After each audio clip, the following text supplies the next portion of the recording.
Well, howdy, howdy. Well, I got three people on here already. Wow, cool. I just started it. That's pretty awesome. Oh, okay, cool, cool, cool. Yeah, we're doing this.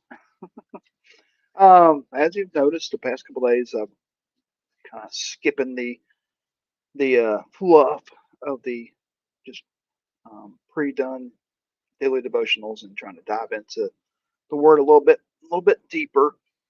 And we're looking at Peter because Peter's writings keep on popping up and everywhere in my daily um, just thoughts and prayer groups and things like that. So I was going to start with just diving into First Peter and as exegetically going through First Peter, and then in preparation of that, I got a few exegetical. Such a hard word to say.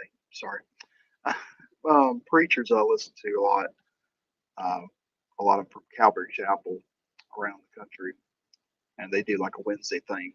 Um, Wednesday night, hour long, diving through the Bible, and they walk all the way through the Bible. It's fun.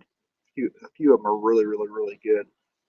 And Skip Heitzig is one I really like. That's not who I got this idea from. It was another guy that he was went, looked up First Peter, and he has a series.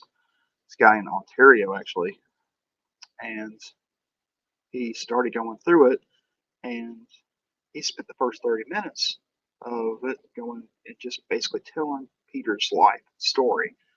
He didn't go through the Bible, but he was just telling it. He was just going over it, and it got me thinking. I was like, "Oh, that's a good idea. Let's dive in first before we even get into his writings and see who is he, and try to find out who is he, and he's evidently the second most mentioned person in the New Testament, next to who? Jesus, of course. So, pretty important figure. The Catholic faith and all. I think the Orthodox faith probably as well. Um, Look at him as the first pope.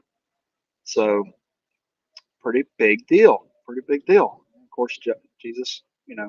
Depending how you look at it, we may get into that today. Um, Look at him. Jesus called him the rock, and I'm going to build this church on this rock. And I've heard some preachers kind of diminish that. So I don't know. Maybe we'll get into that a little bit today. um, and I don't know. We'll see. So let's start out. In the past couple days, we've gone through and shown uh, how Peter was married and had a mother-in-law.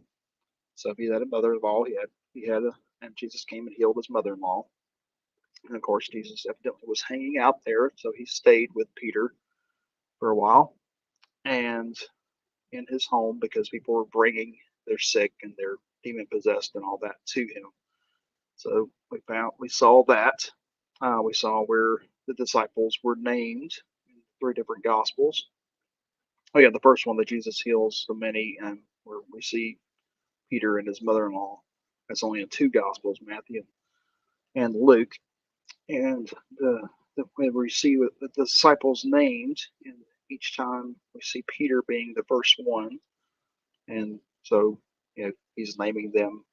Each of these accounts are naming Peter as the first, so we see the significance of Peter being the top dog, right? And that's in Matthew, Mark, and Luke.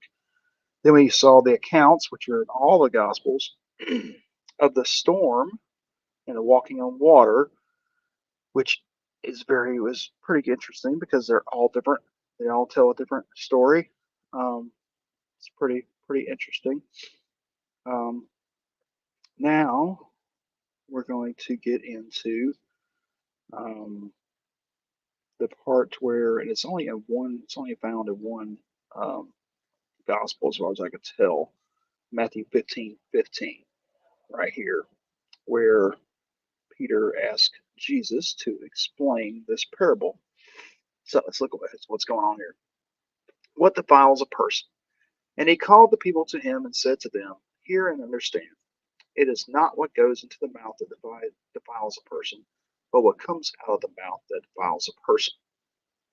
Then the disciples came and said to him, "Do you know what the Pharisees were offended?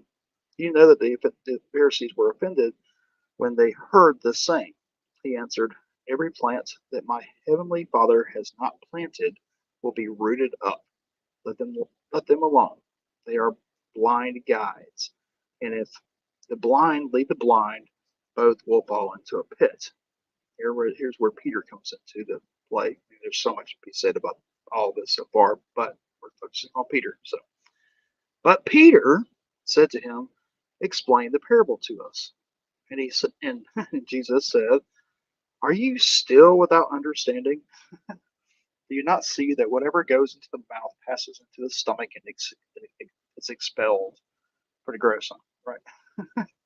Uh, what, but what comes out of the mouth proceeds from the heart, and this defiles a person. For out of the heart come evil thoughts, murder, adultery, sexual immorality, theft, false witness, slander. These are what defile a person. But to eat with unwashed hands does not defile a person. Okay, um, so he kind of it's kind of interesting. I always talk about you are what you eat and what you consume and what you view and what you read is what what you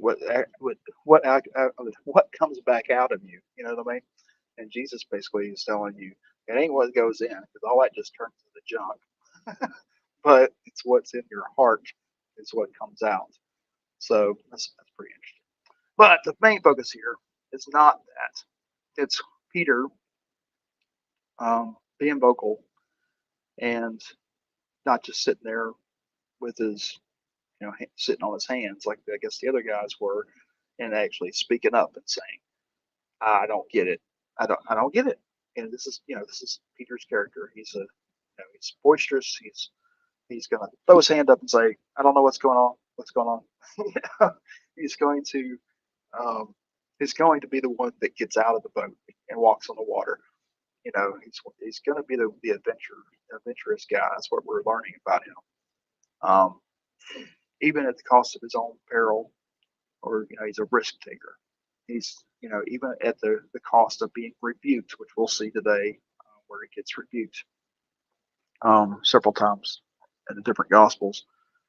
So, and also you see the point here of the overall scheme and the overall point that all the gospels show where these guys kept failing. They kept on failing. They didn't get it, especially in Mark. Mark definitely points out these guys just didn't get it over and over and over and over and over again. Mark's one of my favorite books of the Gospels, um, anyways. So that's a solo verse as far as I can tell. There's not another account, and I may be missing it, but I'm trying to find another correlating verse to this, but I couldn't. So we will go to where Peter declares Jesus the Messiah. All right, this is going to be in all four Gospels. So let's check this out. Matthew, still in Matthew 16. And we're going to skip down here to where it says Peter confesses Jesus as Christ. Go ahead and highlight that. Do, do, do, do, do, do. Okay, so now when Jesus came to the district of uh, Caesarea Philippi, he asked his disciples, "Who do people say that the Son of Man is?" And they said, "Some say John the Baptist, others say Elijah, and others Jeremiah or one of the prophets." He said to them, "But who do you say that I am?" And here you go. Simon Peter, he's going to speak up first before everybody else, right? Simon Peter replied, "You are the Christ, the Son of the living God." And Jesus answered him, "Blessed are you, Simon Barjona, for flesh and blood has not revealed this to you, but the Father who is in heaven, the Father who is in heaven." Okay, I'm going to stop there because we're going to go back to this area, this next part a little bit. All right. So Simon Peter, it shows again, he's the leader. He's the one that's going to throw his hands up. He's the one that's going to be even at the cost of being rebuked, because Jesus is very, could have, he could have been like, "Well, how dare you call me that?" or something. You don't know. You don't care. He's just going to throw it out there. He's like, "You're the Christ," and we saw that yesterday in one of the accounts, um, where he, um, oh yeah, we did go through on the first day when Peter was called boat scene. Yeah, in one of the accounts, he actually, had, as soon as he did the miracle of the fish, for drawing up all the fish with the nets, Peter was like, "Oh," he had the natural reaction of, "I am not worthy. Get away from me, because you're God and you're going to destroy me," kind of thing. We see that over and over again in the Old Testament and in the prophets, where anytime anybody um, comes in contact with God, comes in contact with true holiness, that is the natural reaction, natural fear of, "Oh, I'm about to be destroyed," because you realize not just that God is that holy, but that you are that not holy. It comes to that realization of, whoa, whoa, this is crazy. All right, so let's look at the next one, Mark 8. And we're doing this horizontally, which means you got two ways of looking at the Gospels. You got vertically, where you take one Gospel and you're just studying that one Gospel straight through and getting the full message of that um, that writer, what he was trying to portray about Jesus and the stories he told, um, which is a wonderful, wonderful way. But this time we're going vertically. We're trying to find the correlating verses, see how they differ, see how those piece together tell us more about the the person that we're trying to learn about. So, or different aspects of Jesus. You do it however you want to do it. But so we got Mark 8. I'm sorry, distracted. So we got Jesus feeds the 4,000. I want to do that. Do-do-do-do-do-do. All right. So Peter confesses Jesus as Christ, and Jesus went on with the disciples to the villages of Caesarea Philippi, and on the way he asked his disciples, "Who do the people say that I am?" They told him, "John the Baptist," and others say Elijah, and others one of the prophets. Left out the Jeremiah part on this one, right? And he asked them, "But who do you say that I am?" Peter answered, "You are the Christ." And it's a little shorter there too. And he strictly charged them to tell no one about them. Okay, the end. That's it. Okay. And like I told you a couple times in these talks, that most of the theologians and the historians think that Mark was the first of the Gospels, was the earliest written, and that Matthew and Luke had actually had physical copies of this and wrote their accounts based on um, Mark's writings. So we see a lot of this same writing, same verbiage in the Matthew account that we just read. And of course, Matthew added the Jeremiah thing, and he added some more stuff that goes on that we'll go back and look at in just a minute. But all right, so let's look at the next one. The next one's going to be Luke, Dr. Luke, Luke 9. Okay, we're down here. All right, so we got feed the 5,000. So it's interesting to look at the way um, the accounts too, the order of the accounts, because we just skipped through there and it was to feed the 4,000. Now we got to feed the 5,000 in this account.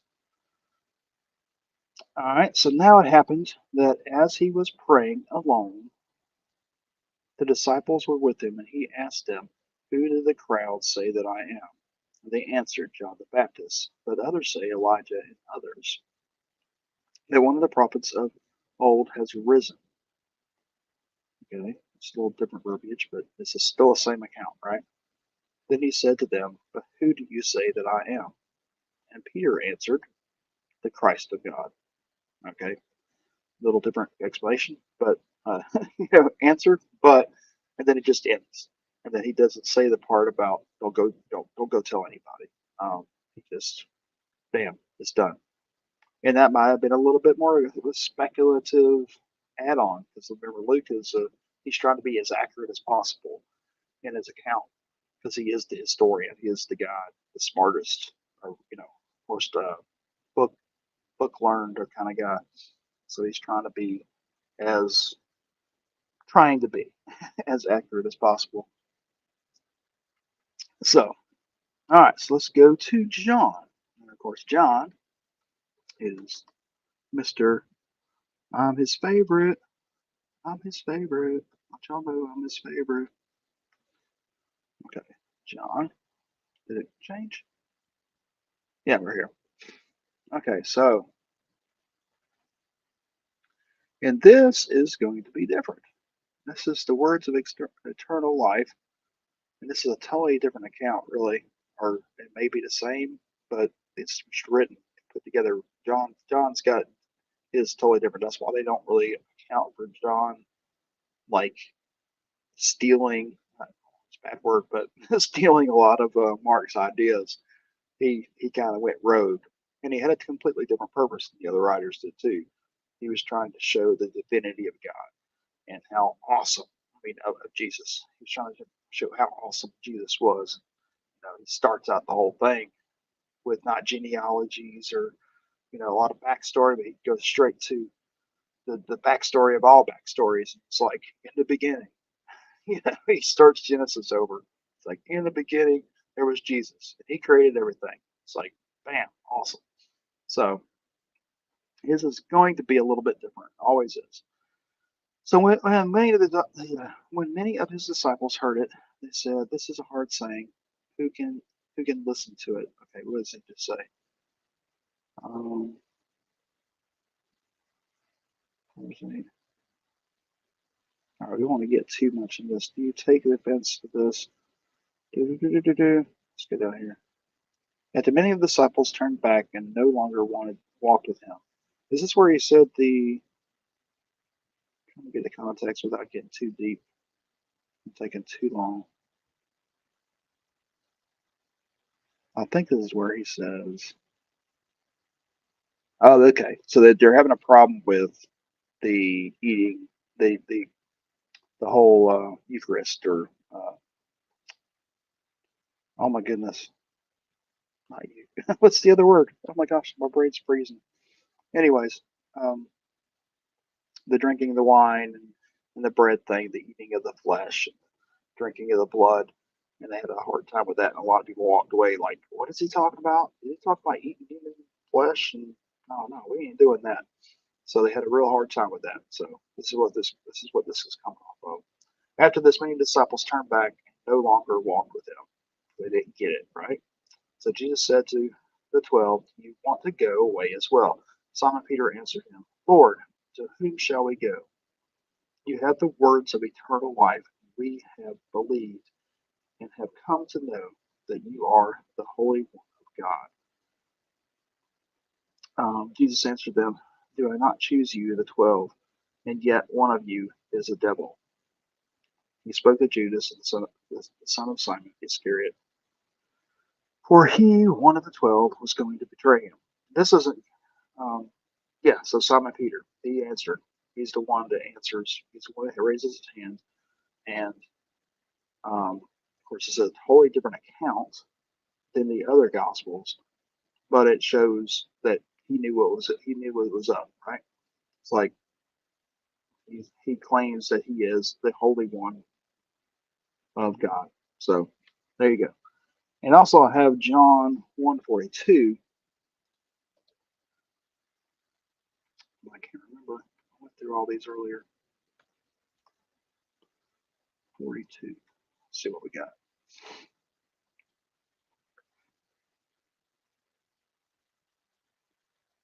Oh, wrong place. Okay, that's where they called him Peter. All right, let's skip that. We ain't there yet. All right, so the washing of the feet. This is I mean, everybody knows the washing the feet story, right? And it's evidently only in John. John know that? I mean, I probably knew that, but I was like, oh, okay, cool. John's the only one. He does have a lot of different stuff in here that the other guys don't. But Peter's in here, of course, in the story. He's pretty pivotal in the story. So now, before the feast of Passover, when Jesus knew that his hour had come to depart out of the world to the Father, having loved his own who were in the world, he loved them to the end.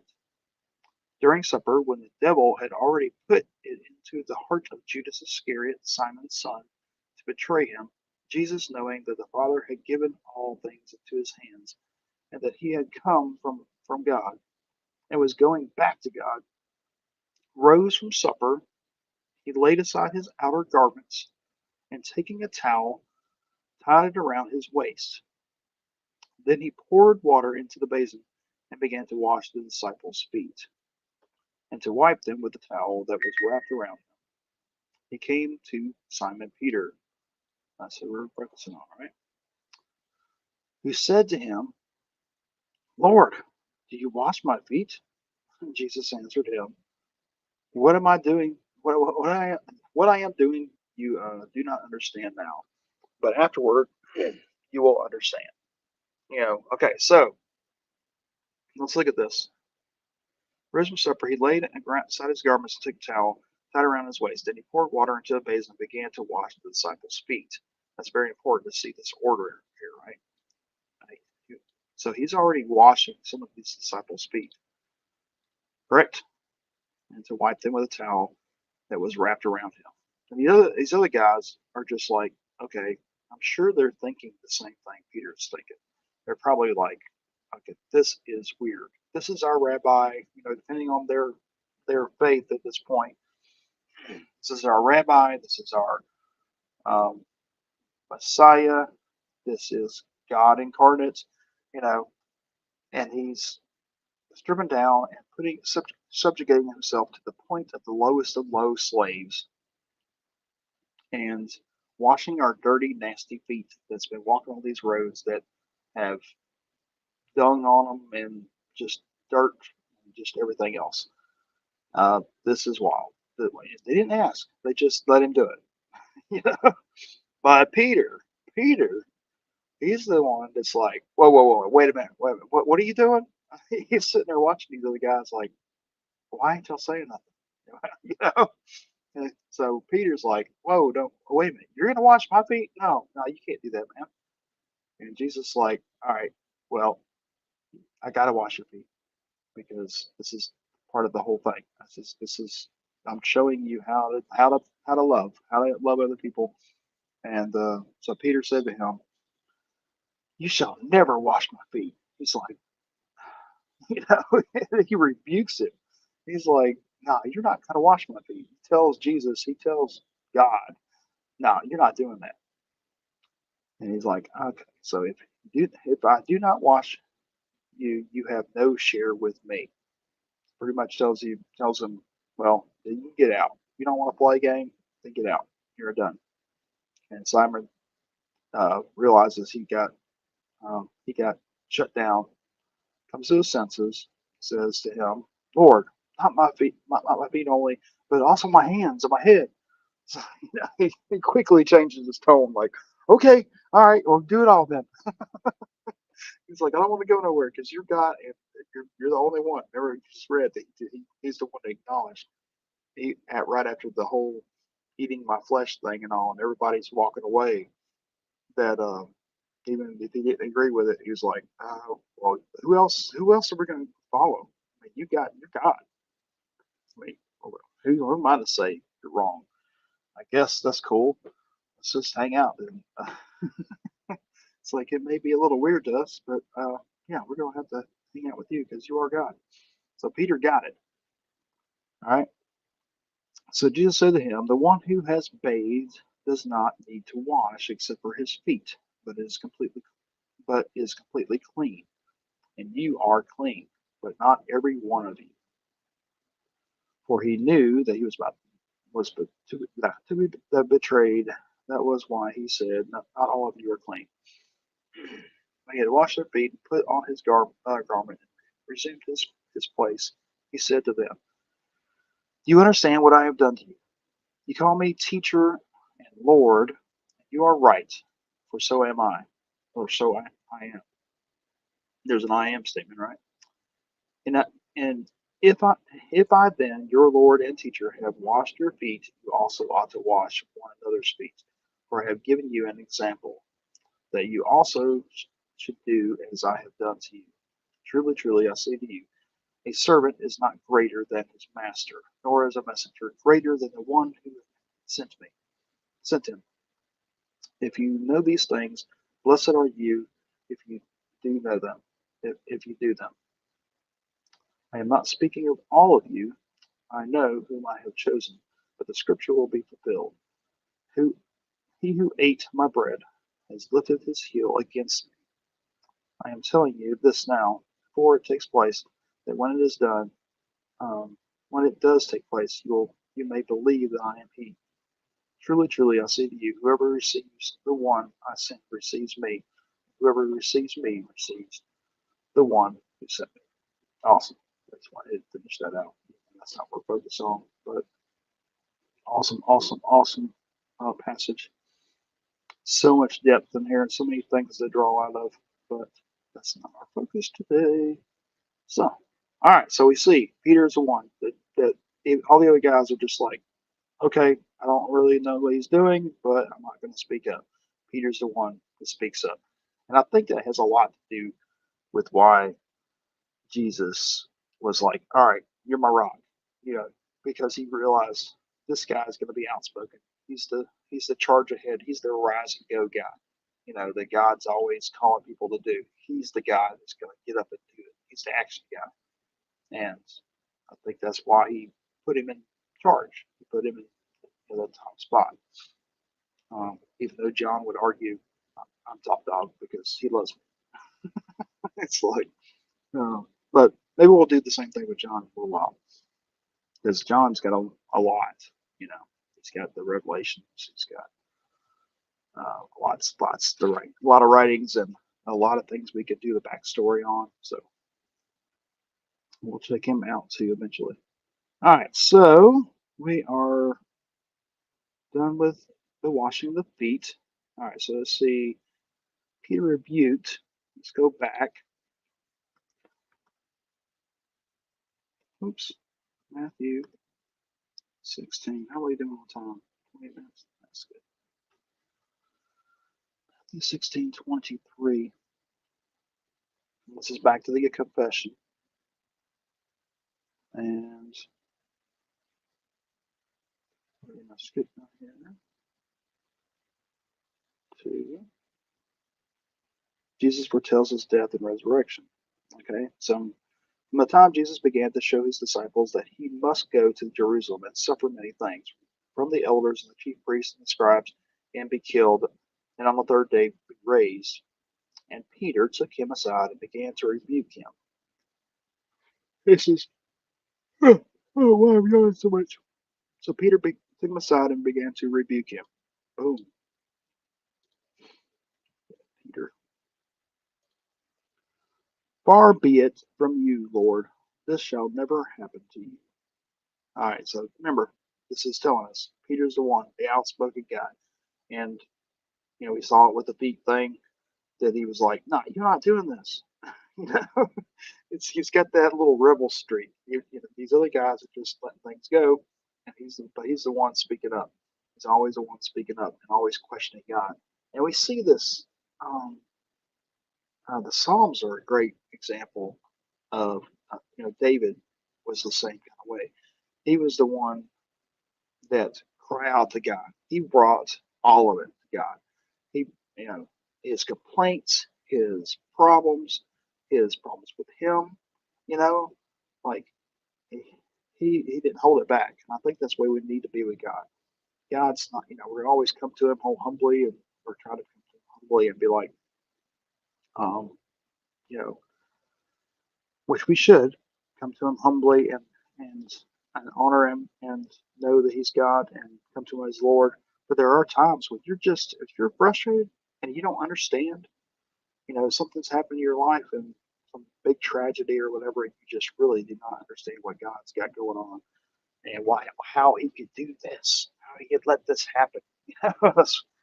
um, bring it to him. Bring it to him with all the anger and all the everything. Don't be scared. Be like Peter and be like, no, what's going on?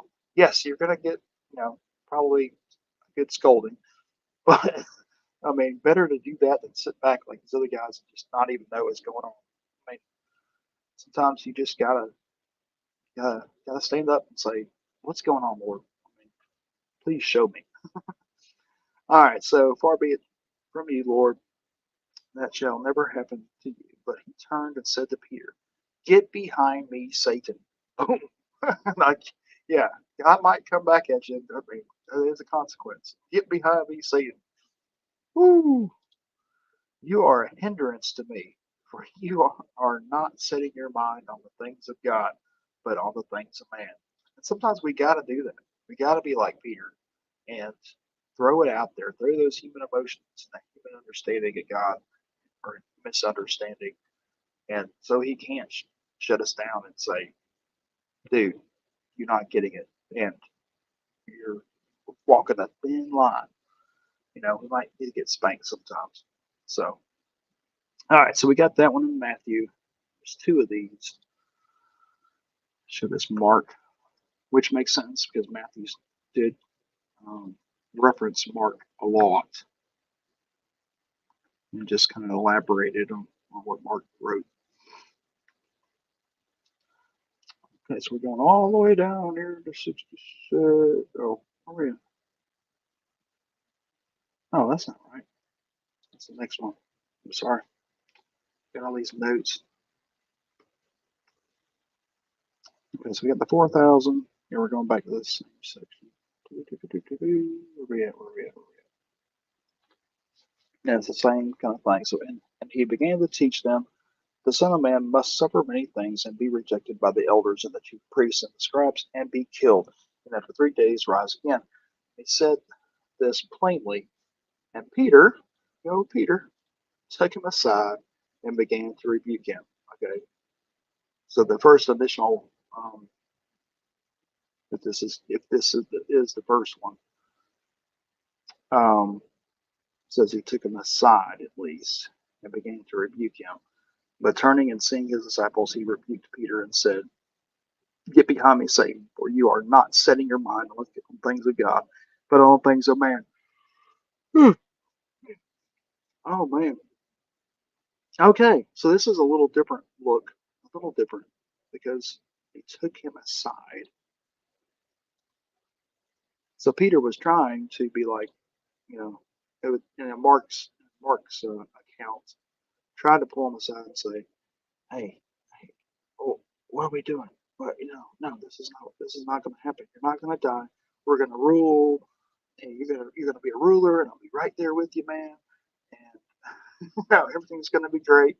Um, and then Jesus does publicly, but turning and seeing his disciples, he rebuked Peter and said, "So yeah."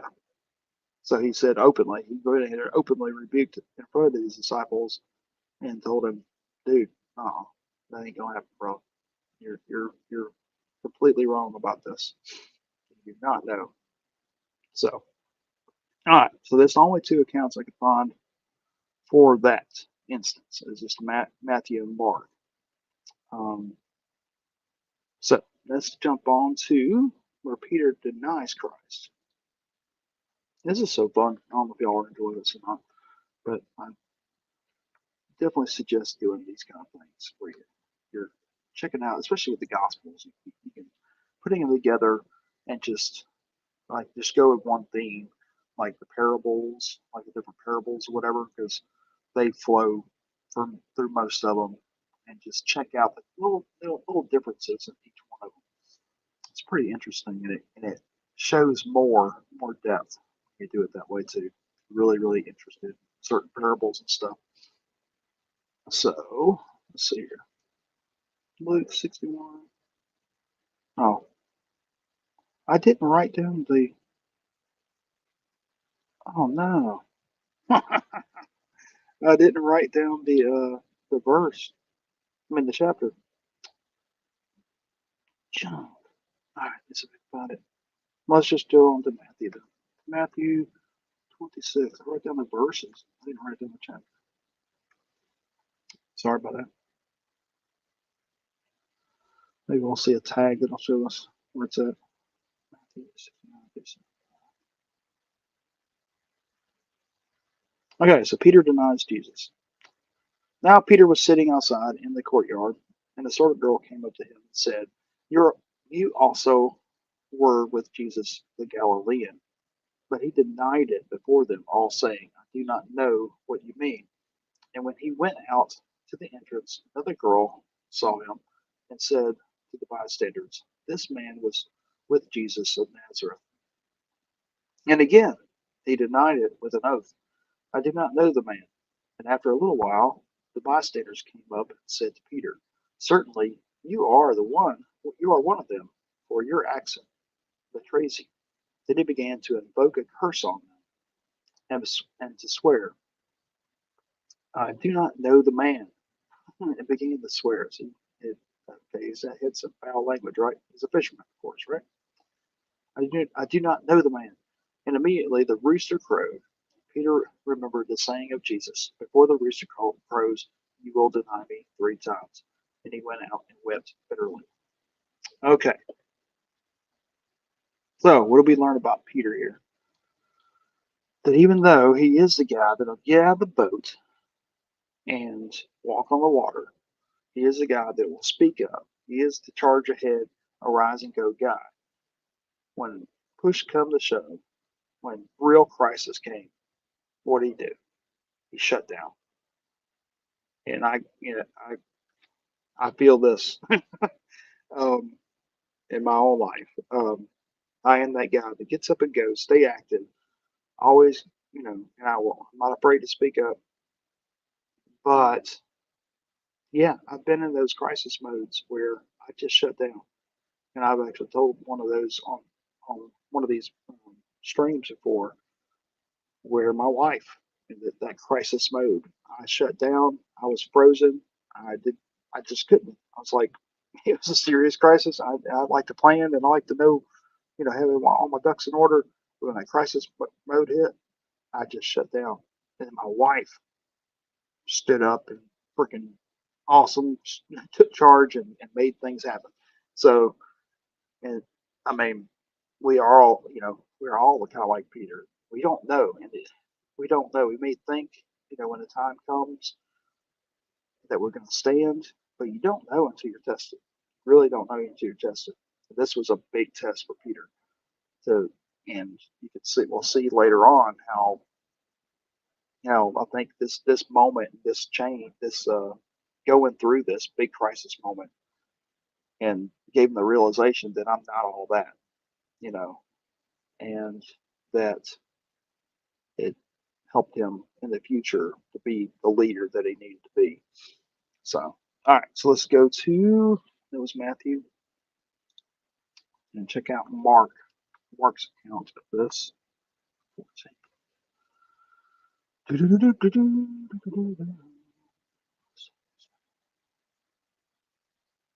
Okay,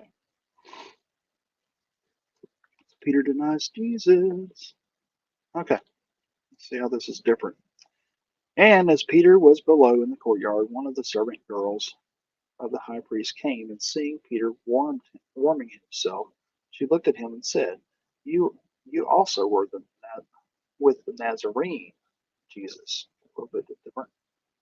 But he denied it, saying, I neither know nor understand what you mean. So he's acting like, I don't even know what you're talking about. It's like, I don't even understand the whole context. I mean, come on. Everybody in the town knows about Jesus. I mean, he's the biggest thing, going. He's totally turning away from it. And he went out into the gateway. The rooster crowed. And the servant girl saw him and began again to say to the bystanders, This man is one of them. But again, he denied it. And after a while, the bystander again said to Peter, "Certainly you are one of them, for you are a Galilean." Okay, so he just pointed out, said he was a Galilean. The other account said, because your accent um, gave it away. And he began to invoke a curse on himself and to swear. Hmm, interesting. So Matthew took it as like kind of foul language, I guess, at least the way the reading of the translation went. In this one, to invoke a curse on himself and swear, "I do not know this man of whom you speak."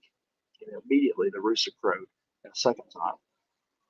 And Peter remembered how Jesus had said to him, "Before the rooster crows twice, you will deny me 3 times." And he broke down and wept. Okay, so that same account, a little different wordage. Let me see. Let's see here. Peter denies Jesus rooster versus. Remember the of course comes up with Matthew, Luke.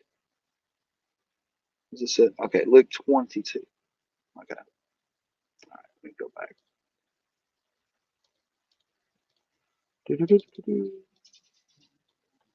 So Luke, let's see how Dr. Luke looks at it. And we're way down here. They're all at the end of these things too. It's interesting. Peter denies Jesus. Then they seized him and led him away, bringing him into the high priest's house. And Peter was following at a distance. Okay, we got a little more depth here. And when they had kindled a fire in the middle of the courtyard and sat down together, Peter sat down among them. Marx to warm himself. Then a servant girl, seeing him as he sat in the light of looking closely at him, said, "This man also was with him." But he denied it, saying, "Woman, I did not know him." And a little later, someone else saw him and said, "You also are one of them." Okay, so now we have a difference. See the difference here?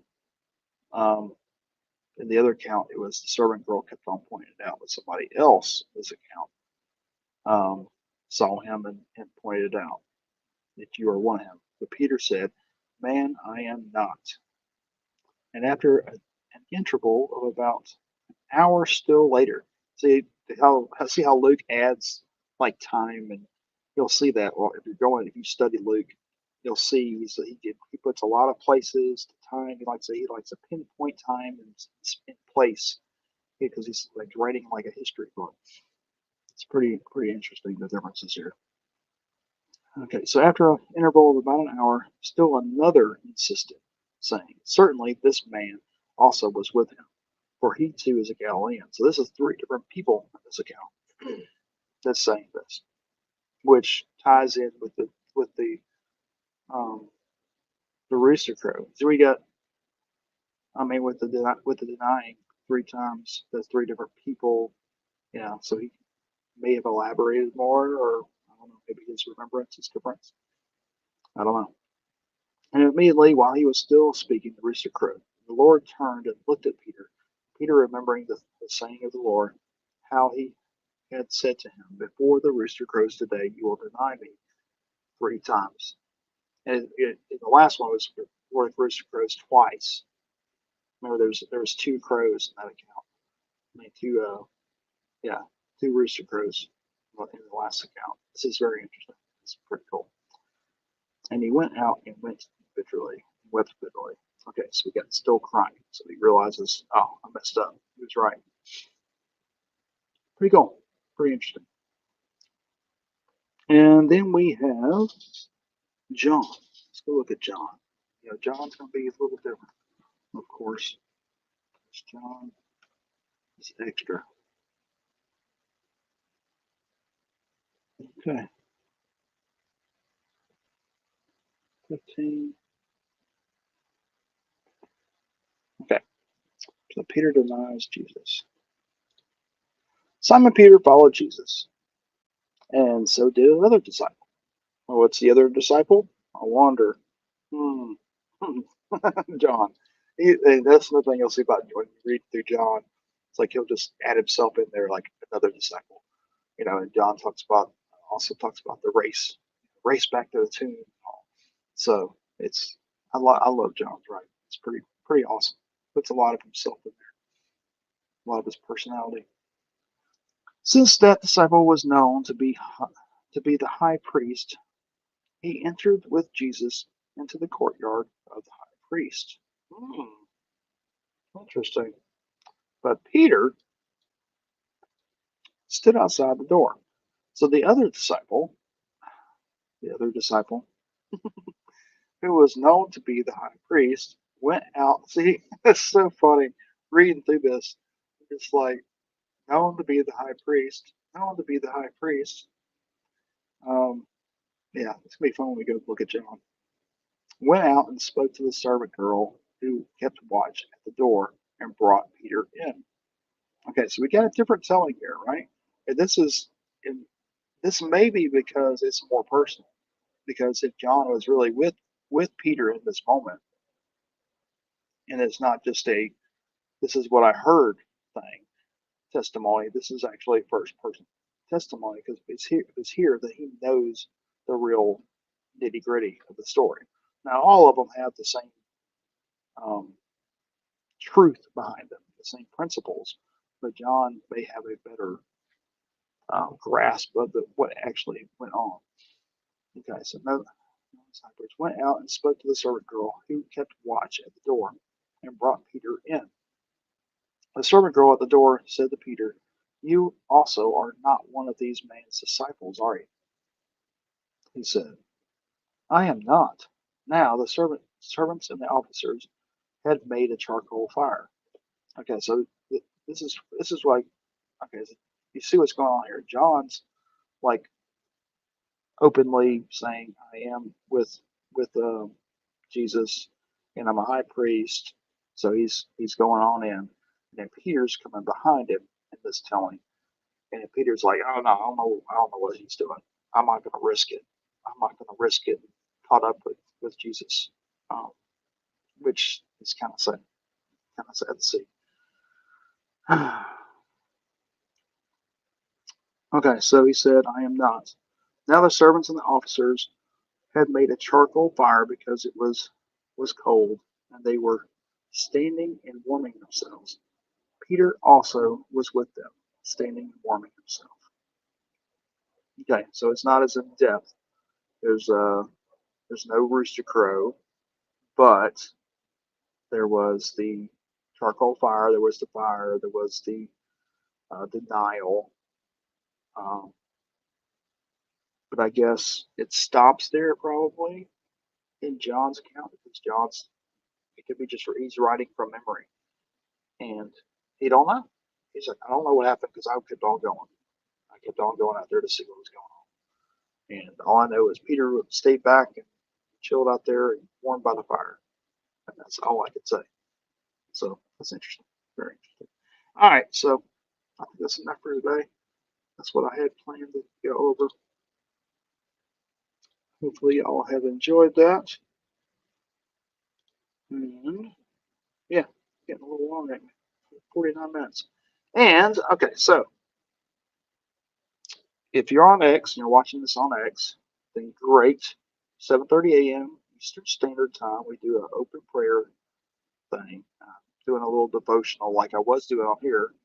I keep just doing those devotionals on here, but I'm doing that in the prayer thing. I usually open up with just the Lord's Prayer and then do the little devotional. And then I've got a couple guys that are my co-hosts. One from Uganda, it's an awesome, like on fire preacher guy. And the other one is Pierre, which is from Quebec. Um, with that cool French accent. He, believe it or not, is not a believer, but writes his awesome prayers every day. Shows up almost every day. He didn't show up today, but oh yeah, he overslept. That's right. I forgot. Yeah, but yeah, come join us. Come join us if you're up. you just sit back, chill and watch or listen, whatever, or add some prayer requests, or if you're one of them prayer warriors, throw out good, awesome prayer, just how to pray. That'd be awesome. So join us on that. And I want to say I'm going to, when I end this, I got a song that I created. ABC God, if you all know that person, that tag name. She does a lot of songs on AI songs, and I went and saw where she was doing them at, and I went and did the same thing um, with my Bible study stuff and created the song. So every day when I get done, now this song will play. Y'all can enjoy it, or you can just end it. I don't care. Either way, I think it's a really cool song. But, all right, guys, appreciate it. Love you. Have a great Saturday. Um, and yeah, peace out. Bye. Love you. Enjoy the song.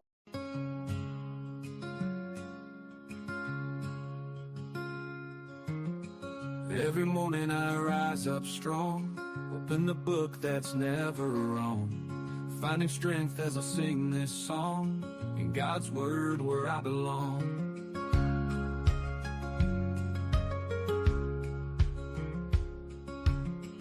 Pages turn in wisdom taught, guidance found from all I've sought, daily bread for every thought, in His light I'm never lost.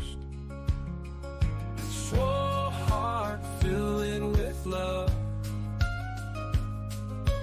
grace raining from above, daily dive into the Word, every line, a verse heard.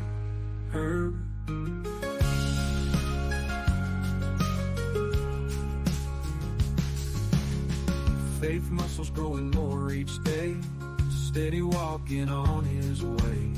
With every scripture I do pray, in His keeping I will stay. Challenges I face no fear, with His word I'm drawing near. Every chapter, every cheer, strength in heart loud and clear. Slow heart filling with love, raining from above, daily dive into the Word, every line, a verse heard.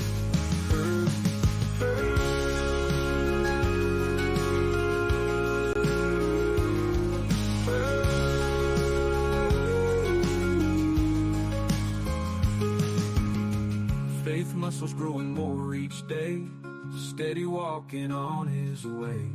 With every scripture I do pray, in His keeping I will stay.